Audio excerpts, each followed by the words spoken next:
the topspin forehand and the slice backhand are identical. Now I know that's a bold statement, but in the next few minutes I'm going to explain to you why the swing shapes are actually very, very similar. My name is Philip Hofmeyer, I'm from Topspin Pro, and I'm obsessed with the biomechanics of tennis. One of the things that I've always obsessed about is the last, what I call the last 90 in the swing. And by the last 90, I'm talking about the last 90 degrees of the swing. That's essentially from when the racket head's pointing to the back fence to the contact point. It's that part of the stroke that dictates really the amount of power and spin you're going to end up with, because that's when the racket head is moving at its fastest, and you're delivering the racket face at the angle that you want to get the amount of spin or power you want in your shot.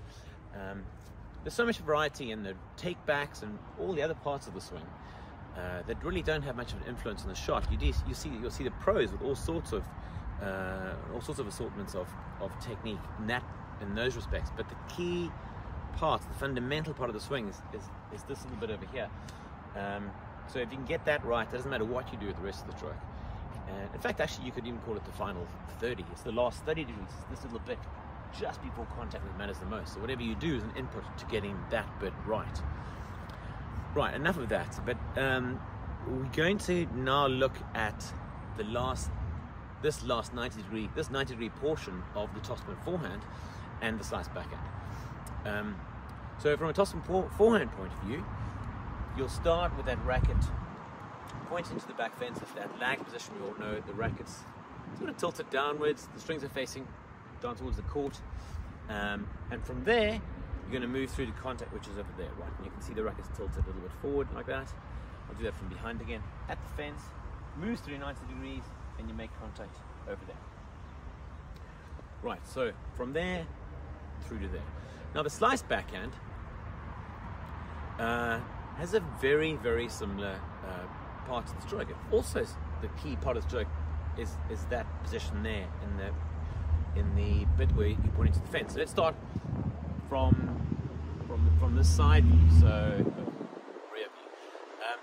So the racket's pointing to the fence. The strings are like that. I know we all start the slice backhand up here, but think for a moment of the point of the swing that I'm talking about in that last 90. The strings are pointing to the fence, and from there they're going to arc through 90 degrees to make contact over there. Yeah. So from the side, that's there, which was very similar, as you can recall, to my few moments ago when I was showing the forehand, to there. So you're there, and from there you're going to make contact there. Strings slightly open, which again is exactly the opposite to the topspin forehand, which is there. So yeah, there we go. From there down to there, from here up to there. So that last 90 for the forehand is identical to the last 90 on the slice backhand, which you wouldn't expect. I know there are subtle differences between the biomechanics of the body. For example, in the forehand you hinge at the elbow, it can't go further back. The backhand hinges to start with and then it straightens.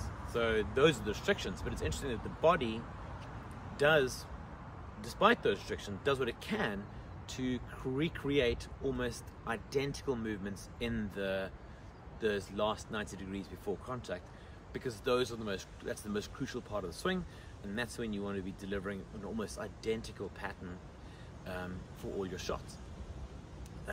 So I hope you find that observation interesting. It's the holiday season, as I may have mentioned, and I wanted to make sure I gave you something to think about rather than just the usual tips and drills.